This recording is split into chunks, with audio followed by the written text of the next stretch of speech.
সমগ্র জাতীয় দর্শক মানচিত্রের নিয়মিত আয়োজন কথোপকথনে আজকে। নমস্কার, আমি তরুণ ঘোষ। গত দুদিন আমি ভিডিও করতে পারিনি, তার কারণ হচ্ছে আমার দাঁতের একটা ট্রিটমেন্ট চলছে, রুট কানাল ট্রিটমেন্ট। তার জন্য রুট কানাল ট্রিটমেন্ট করতে গেলে হয় কি, আপনার ওই ইঞ্জেকশন যখন দেয় তখন এই দিকটা অবশ হয়ে যায়। এখন আমি যখন কথা বলতে যে আজকেও দেখবেন যখন কথা বলছি এখন, তখন হয়তো কিছুটা জড়াতে পারে। এটা হচ্ছে ওই ইঞ্জেকশনের যে মানে এটা জেটটা, সেই জেটটা এখনো রয়ে গেছে। তা সত্ত্বেও আমি ভিডিও করতে বসলাম, কারণ আমাকে প্রচুর মানুষ ইমেইলে, ফোনে আমার যোগাযোগ করেছেন, আপনার শরীর কেমন আছে, আপনি হঠাৎ করে দুদিন ধরে অফ হয়ে গেলেন কেন। তার কারণ জাস্টিফাই করার জন্য এই ভিডিওটা করা এবং আমার শারীরিক অবস্থা ব্যাখ্যা করার জন্য এটা করা। এবার আসি খবরে, সেটা হচ্ছে বাংলাদেশে প্রচন্ড তেলের টান। আগে ভারত দিয়েছিল 50,000,000, পরে দিল 17,000, যা আমি শুনেছি, হয়তো কম বেশি হতে পারে। আমি এই দুদিন আমি কোনো রকম খেয়াল রাখতে পারিনি, আমি ভুল ভালো বলতে পারি, সেটা আপনারা মানিয়ে গুছিয়ে নেবেন। কারণ দাঁতের এত ব্যথা ছিল না, আমি আর কাগজ উল্টানোর সময় বা নিউজ দেখার সময় আমার মাথায় আসেনি, আমি শুধু ঘুমিয়েছি। এখন এই যে তেল সংকট যেটা যাচ্ছে, সেই তেল সংকট এখন কি করে মোকাবিলা হবে? মোকাবিলা করতে গেলে যে টাকা দরকার বাংলাদেশ সরকারের হাতে, সেই টাকা নেই। যতই বাংলাদেশের সরকার মানুষকে বোকা বানানোর জন্য উল্টো পাল্টা ভুলভাল বকুক না কেন, বাংলাদেশ সরকার যে টাকা দিয়ে তেল কিনবে সেই টাকা তাদের ফান্ডে নেই। ডক্টর ইউনূস চলে যাওয়ার পর তিনি দেখিয়ে গিয়েছে যে আমি প্রচুর টাকা রেখে গেলাম, আসলে কোনো দেনা তিনি মেটাননি, সব দেনা তিনি রিজার্ভে রেখে দিয়েছিলেন, দেনার টাকা না মিটিয়ে দিয়ে দেখিয়েছেন আমি এত লক্ষ বিলিয়ন ডলার আমি টাকা রেখে গেলাম। আদৌ তা নয়, উনি ভাড়া শূন্য করে গিয়েছেন। এখন সেক্ষেত্রে তারেক রহমানের পক্ষে দেশ চালানো খুব মুশকিল। এবং দেশের টাকা না থাকলে, আপনার সংসারে টাকা না থাকলে আপনি দেশ চালাবেন কি করে?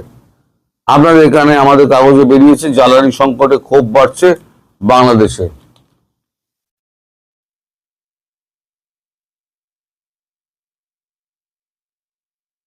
তো আমি কাগজটা পড়েছি, পড়ে দেখলাম যে দীর্ঘ লাইন, আমার কাছে ছবিও এসছে, অনেকেই ছবি পাঠিয়েছেন। বাইক, পেট্রোল পাম্পের সামনে লাইন দিয়ে বাইক লাগিয়ে শুয়ে আছেন, কখন তেল আসবে, সেই তেল 2 লিটার করে হয়তো পাবেন। এবং যতটা শুনলাম যে নড়াইলে বোধহয় ট্রাকে পিছিয়ে একজনকে বোধহয় মেরেই দিয়েছে ক্ষোভের চোটে। এখন মানুষ তেল না পেলে, গ্যাস তো নেই, ছেড়ে দিন, গ্যাসের কথা ছেড়ে দিন, তেল না পেলে এখন মানুষের দুর্দশা কি হয় সেটা কিন্তু আমরা গ্যাসের জন্য হাড়ে হাড়ে ভুগছি। আমাদের তেল যথেষ্ট আছে, আমাদের কোনো পাম্পে কিন্তু এখন আর মানে তেলের জন্য কোনো লাইন দিতে হয় না, আমাদের কোনো রেশনিং সিস্টেম নেই, আমাদের যথেষ্ট তেল আমদানি হচ্ছে এবং তেল আমাদের যথেষ্ট পাম্পে রয়েছে। আগে গ্যাসের একটা সমস্যা ছিল, সেদিকে দেখলাম গ্যাসের সমস্যা অনেকটা মিটে গিয়েছে, কারণ গ্যাসের ট্যাঙ্কার গুলো আসতে শুরু করেছে। যদিও ভারতবর্ষ এখন ইরানের সঙ্গে একটা অ্যারেঞ্জমেন্ট করেছে, গন্তব্য গুজরাট, আসছে ইরানের তেলবাহী জাহাজ।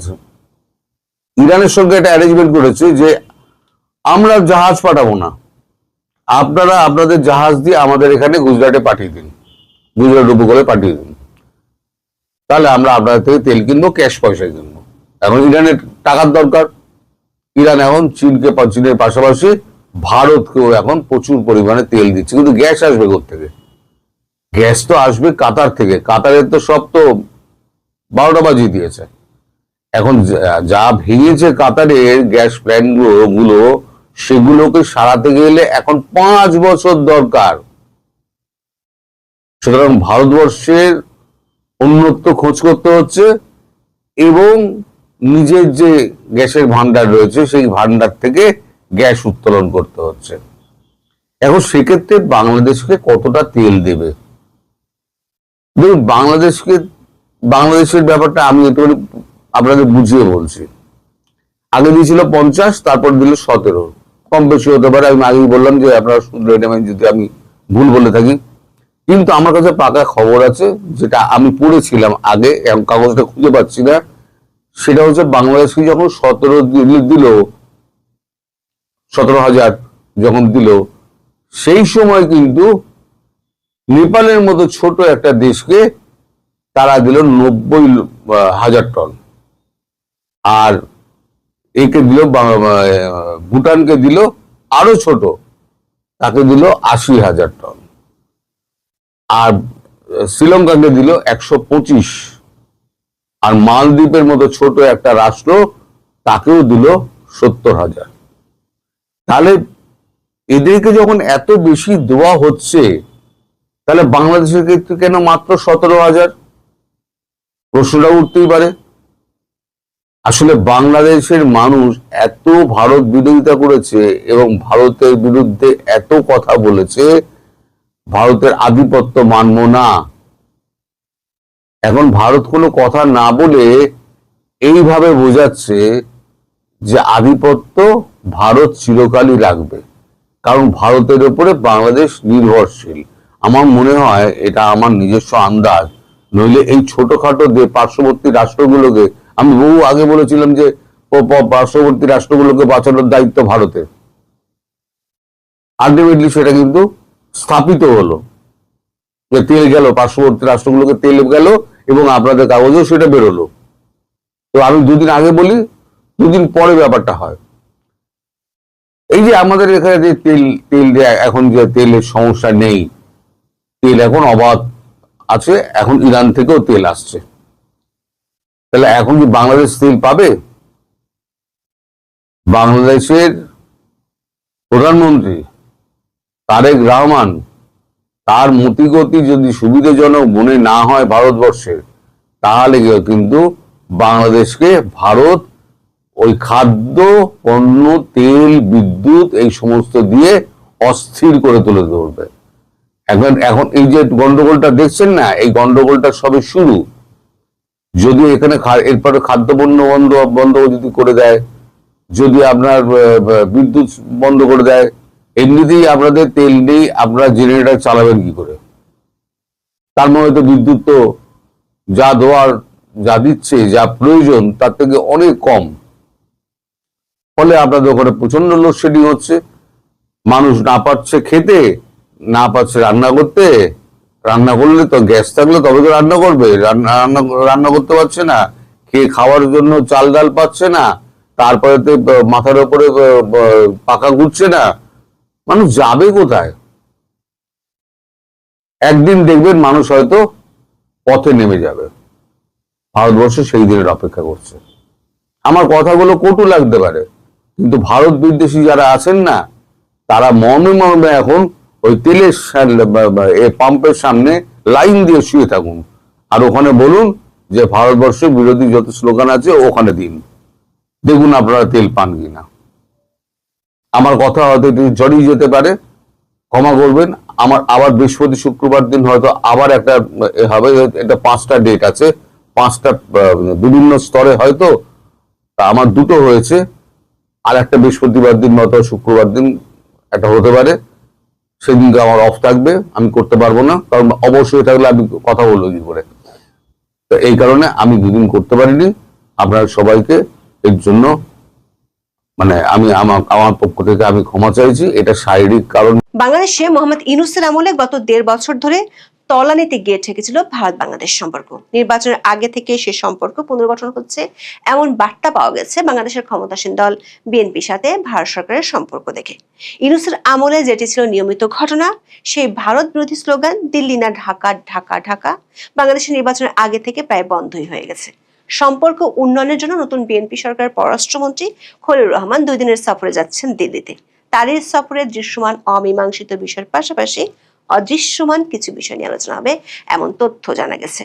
অদৃশ্যমান ইস্যুগুলোর মধ্যে বাংলাদেশের অভ্যন্তরীণ রাজনীতি আর আঞ্চলিক নিরাপত্তা নিয়ে ভারতের পক্ষ থেকে জোর দেওয়া হবে। ঠিক এমন একটা পরিস্থিতিতে খলিলুর রহমানের সফরের এক সপ্তাহ আগে আঞ্চলিক নিরাপত্তার জন্য ভারতের সবচেয়ে বড় একটি মাথা ব্যথা পাকিস্তানি চরমপন্থী গোষ্ঠী লস্কর-ই তৈয়বার ৮ সদস্যকে ভারতের বিভিন্ন স্থান থেকে গ্রেপ্তার করেছে দেশটির পুলিশ। বাংলাদেশের জন্য উদ্বেগের বিষয় হলো গ্রেপ্তার হওয়া এই ৮ জনের মধ্যে ৭ জনই বাংলাদেশি। আবার এদের দলনেতা সাব্বির আহমেদ লোন বাংলাদেশ থেকে পাকিস্তানের গোয়েন্দা সংস্থা আইএসআই এর নির্দেশে ভারতে বড় ধরনের নাশকতার ছক কষছিলেন।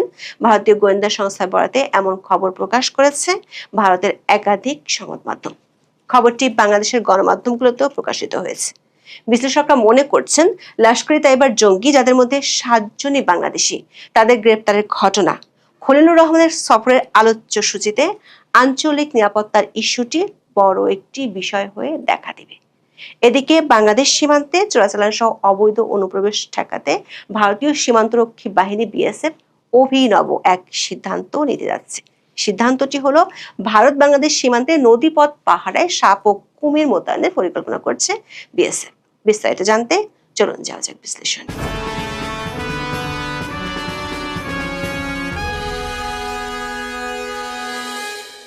বাংলাদেশের পররাষ্ট্রমন্ত্রী ডক্টর খলিলুর রহমান আগামী ৭ এপ্রিল ভারতের নয়াদিল্লি সফরে যাবেন। তারেক রহমানের নেতৃত্বে বিএনপি সরকার গঠন করার পর বাংলাদেশের কোনো মন্ত্রীর এটি হতে যাচ্ছে প্রথম ভারত সফর। মোহাম্মদ ইউনূসের নেতৃত্বাধীন অন্তর্বর্তী সরকারের জাতীয় নিরাপত্তা উপদেষ্টার দায়িত্ব পালন করা পররাষ্ট্রমন্ত্রী ডক্টর খলিলুর রহমান মরিশাসে ভারত মহাসাগর সম্মেলনে যোগ দেওয়ার পথে নয়াদিল্লি সফর করবেন। পররাষ্ট্রমন্ত্রী খলিলুর রহমান, ভারতের পররাষ্ট্রমন্ত্রী এস জয়শঙ্কর, দেশের জাতীয় নিরাপত্তা উপদেষ্টা অজিত দোভাল এবং বাণিজ্য মন্ত্রী পীযূষ গোয়ালের সঙ্গে আগামী ৮ এপ্রিল বৈঠক করবেন। বাংলাদেশের গণমাধ্যমগুলোর খবরে বলা হয়েছে, এ সফরে গঙ্গা পানি বন্টন চুক্তি এবং ভারত থেকে আরও জ্বালানি আনার ব্যাপারে আলোচনা হতে পারে। মধ্যপ্রাচ্য থেকে জ্বালানি আমদানি করে বাংলাদেশ, কিন্তু ইরানের সঙ্গে যুক্তরাষ্ট্র ও ইসরায়েলের চলমান যুদ্ধের কারণে এতে বিঘ্ন ঘটেছে। ফলে ভারত থেকে আরো জ্বালানি আনার পরিকল্পনা করছে সরকার। শেখ হাসিনার আমলে তৈরি হওয়া পাইপলাইনের মাধ্যমে ডিজেল আনা বিগত ইউনূস সরকারের আমলে বন্ধ ছিল। মধ্যপ্রাচ্য সংকট দেখা দিলে বিএনপি সরকারের আমলে ভারত এ নিয়ে ৩ দফায় ১৭,০০০ টন ডিজেল বাংলাদেশে সরবরাহ করেছে। অন্যদিকে ১৯৯৬ সালের ডিসেম্বরে ভারতের সঙ্গে বাংলাদেশের ৩ দশক মেয়াদী পানি বন্টন চুক্তি স্বাক্ষরিত হয়।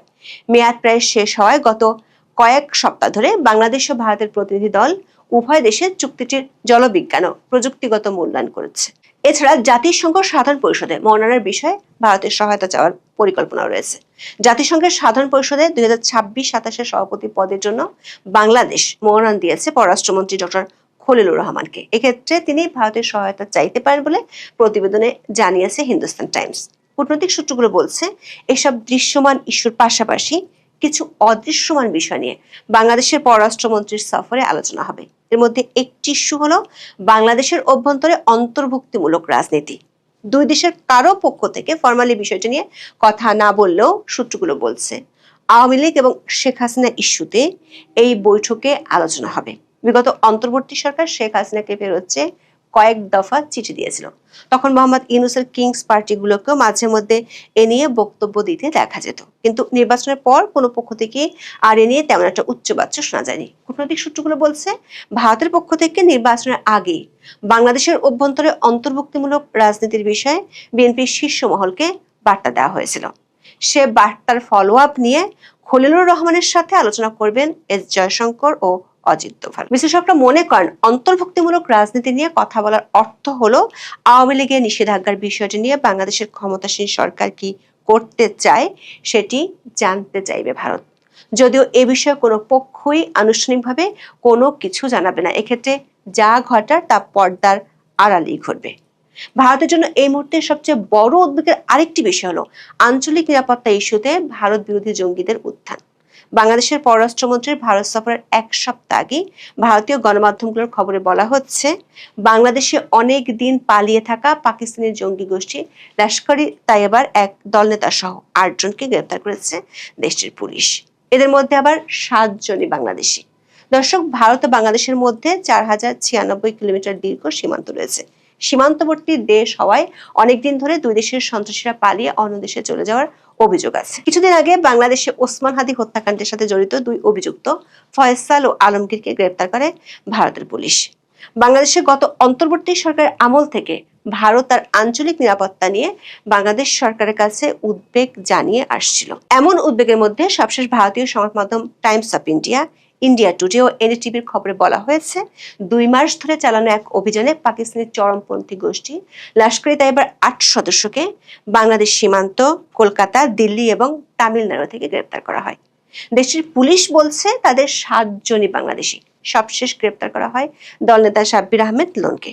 ইন্ডিয়া টুডে সহ ভারতীয় একাধিক সংবাদ মাধ্যমের খবরে বলা হয়েছে জম্মু ও কাশ্মীরের শ্রীনগরের গান্দারবাল জেলার কাঙ্গন এলাকার বাসিন্দা সাব্বিরকে দেশের কেন্দ্রীয় গোয়েন্দা সংস্থার সহায়তায় 29শে মার্চ দিল্লির গাজীপুর থেকে গ্রেপ্তার করা হয়। সম্প্রতি দিল্লি এবং দক্ষিণ ভারতের কিছু অংশে লস্কর সংশ্লিষ্ট একটি পোস্টার লাগানো চক্রের সন্ধান পাওয়ার পরপরই এই গ্রেপ্তারের ঘটনা ঘটল। গোয়েন্দাদের দাবি ওই চক্রটি দিল্লি ও কলকাতায় ভারত বিরোধী পোস্টার লাগিয়ে নাশকতার ক্ষেত্র প্রস্তুত করছিল। কাশ্মীরের শ্রীনগরের বাসিন্দা সাব্বির আহমেদ লোনকে 2007 সালে দিল্লি পুলিশ AK-47 রাইফেল ও গ্রেনেড সহ গ্রেপ্তারের কথা বলছিল। জামিনের আগে 2018 সাল পর্যন্ত সে তিহার কারাগারে ছিল। এনডিটিভি টাইমস অফ ইন্ডিয়ার খবরে বলা হয়েছে এরপর সে বাংলাদেশে পালিয়েছিল, সেখান থেকে নেপাল সীমান্ত দিয়ে ভারতে ঢুকেছিল। টাইমস অফ ইন্ডিয়ার খবরে বলা হয়েছে লোনকে বাংলাদেশ সীমান্ত থেকে গ্রেপ্তার করা হয়েছে। সে ঢাকার কাছের একটি আস্তানা থেকে লস্করের একটি সেল পরিচালনা করছিল। দর্শক, পাকিস্তানি চরমপন্থী গোষ্ঠী লস্কর-ই-তৈয়বা যুক্তরাষ্ট্রের বিদেশি সন্ত্রাসী সংগঠন তালিকায় রয়েছে। এটির বিরুদ্ধে ভারতের পাশাপাশি পশ্চিমে বিভিন্ন হামলার পরিকল্পনার অভিযোগ রয়েছে। এর মধ্যে 2008 সালের নভেম্বরে মুম্বাইতে 3 দিনের প্রাণঘাতী হামলাও রয়েছে। 2025 সালের 22 এপ্রিল কাশ্মীরের পেহেলগ্রামে সন্ত্রাসী হামলায় নিহতের ঘটনায় পাকিস্তানি সামরিক গোয়েন্দা সংস্থা ISI এর পাশাপাশি লস্কর-ই-তৈয়বার যোগ সাজসের ইঙ্গিত থাকার কথা ভারতের জাতীয় তদন্ত সংস্থা ন্যাশনাল ইনভেস্টিগেশন এজেন্সি বা NIA এর প্রাথমিক প্রতিবেদনে উঠে এসেছে। ওই হত্যাকাণ্ডের পর লস্করের শাখা হিসেবে পরিচিত TRF কে বিদেশি সন্ত্রাসী সংগঠন ঘোষণা করে যুক্তরাষ্ট্র। ভারতীয় বাংলাদেশি গণমাধ্যমে উদ্বেগজনক যে খবরটি প্রকাশ হয়েছে সেটি হলো গ্রেপ্তার হওয়া সাব্বির লোন দীর্ঘদিন বাংলাদেশে অবস্থান করে লস্করের কার্যক্রম পরিচালনা করছিল। সে অবৈধভাবে বাংলাদেশ থেকে নেপাল সীমান্ত হয়ে সম্প্রতি ভারতে যায়। ভারতীয় সংবাদ মাধ্যমের খবরে বলা হয় গত 8 ফেব্রুয়ারি দিল্লির জনপথ মেট্রো স্টেশনে সন্দেহভাজন কিছু পোস্টার দেখা যায়। সেই সূত্র ধরে এই অভিযান শুরু হয়। ওই পোস্টারগুলোতে পাকিস্তানপন্থী স্লোগান, কাশ্মীর নিয়ে উস্কানিমূলক বার্তা এবং জঙ্গি বুরহান ওয়ানির ছবি ছিল।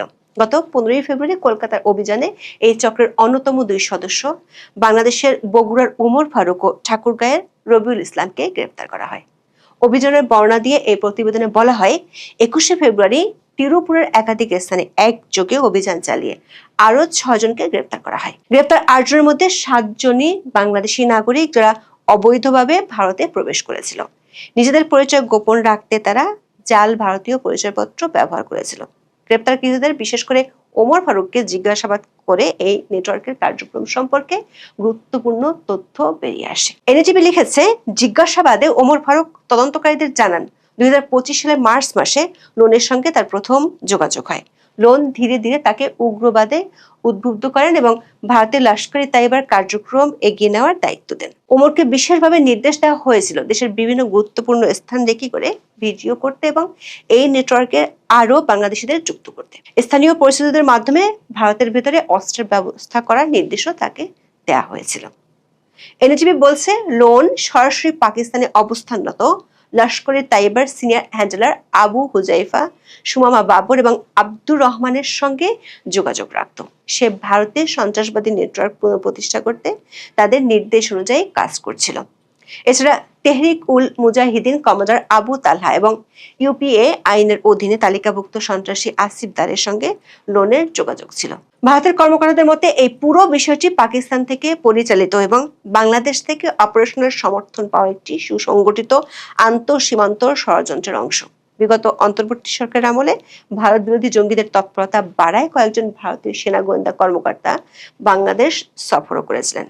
সূত্রগুলো বলছে লস্কর-ই-তৈয়বার সেলের সদস্যরা যে বাংলাদেশে কাজ করছে এমন প্রমাণ পাওয়ার পর খলিলুর রহমানের সাথে বৈঠকে ভারতের জাতীয় নিরাপত্তা উপদেষ্টা অজিত দোভাল বিষয়টি তুলে ধরবেন। এই বিষয়টি সামনের দিনে দুই দেশের সম্পর্কে অনেক বড় ইস্যু হতে পারে বলে অনেক বিশ্লেষক মনে করছেন। কারণ 2024 আগস্টের পর ইউনূসের আমলে ফাঁসির দণ্ডপ্রাপ্ত জঙ্গিরা হরে দরে জেল থেকে পালিয়েছে, যেটা এখনো ধরাছোঁয়ার বাইরে রয়ে গেছে। কয়েকদিন আগে দিল্লিতে বাংলাদেশি হাই কমিশনার বলেছিলেন, কোনোভাবে বাংলাদেশের মাটি ভারত বিরোধী কোনো কাজে ব্যবহার করতে দেয়া হবে না। এর মধ্যে ভারতীয় গণমাধ্যমের আরেকটি খবর হলো, ভারত বাংলাদেশ সীমান্তে নদীপথ পাহারায় সাপ ও কুমির মোতায়েনের পরিকল্পনা করছে ভারতীয় সীমান্তরক্ষী বাহিনী বিএসএফ। গত 9 ফেব্রুয়ারি অনুষ্ঠিত বিএসএফ এর শীর্ষ কর্মকর্তাদের বৈঠকে এই সিদ্ধান্ত নেওয়া হয়। দর্শক, বাংলাদেশ ও ভারতের মধ্যকার একটি স্পর্শকাতর ইস্যু হলো সীমান্ত হত্যা। গত কয়েক মাসের সীমান্ত হত্যা কমে গেলেও চোরাচালান সহ অবৈধভাবে সীমান্ত পাড়িদের ঘটনা ঘটেছে। বিএসএফ এরই মধ্যে সীমান্তে উন্নত প্রযুক্তি যেমন নজরদারি ড্রোন, জিপিএস সমর্থিত ট্র্যাকিং এবং লোকেটিং গেজেট এবং থার্মাল ইমেজার দিয়ে 24 ঘন্টা নজরদারি করছে। পশ্চিমবঙ্গ, আসাম, মেঘালয়, ত্রিপুরা এবং মিজোরামের মতো রাজ্যগুলোর সীমান্তে কিছু অংশে বৈদ্যুতিক ব্যবস্থা করা হয়েছে যাতে মানুষের বেআইনি চলাচল রোধ করা যায়। ভারতীয় সংবাদ মাধ্যম নর্থ ইস্ট নিউজের খবরে বলা হয়েছে, নতুন কৌশল হিসেবে সীমান্তে সাপ ও কুমির ব্যবহার করা হবে। গত 9 ফেব্রুয়ারি বিএসএফ এর মহাপরিচালক প্রবীণ কুমারের সভাপতিত্বে একটি বৈঠকে বিষয়টি নিয়ে বিএসএফ এর শীর্ষ কর্মকর্তারা আলোচনা করেছেন। এরপর গত 20 মার্চ বিএসএফ এর নয়াদিল্লি সদর দপ্তরে শীর্ষ কর্মকর্তাদের আরো একটি বৈঠকের পর এ নিয়ে সীমান্ত স্তরের সিনিয়র অফিসারদের কাছে মেসেজ পাঠানো হয়েছে। কূটনৈতিক সূত্রগুলো বলছে, বাংলাদেশের নতুন রাজনৈতিক সরকারের সাথে সামনের দিনগুলোতে ভারতের সম্পর্ক কেমন হবে সে বিষয়ে একটি বার্তা খলিলুর রহমানের এই সফর থেকে পাওয়া যাবে। কিন্তু এই সফরের আগে লস্কর-ই-তৈয়বার বাংলাদেশি সদস্যদের গ্রেপ্তারের ঘটনা আঞ্চলিক নিরাপত্তা ইস্যুটিকে বেশ জোরালো করে তুলবে। আবার জঙ্গিদের উত্থান ঠেকাতে বাংলাদেশের অভ্যন্তরে অন্তর্ভুক্তিমূলক রাজনীতির জন্য ভারতের পক্ষ থেকে যে বার্তা এতদিন দেওয়া হচ্ছে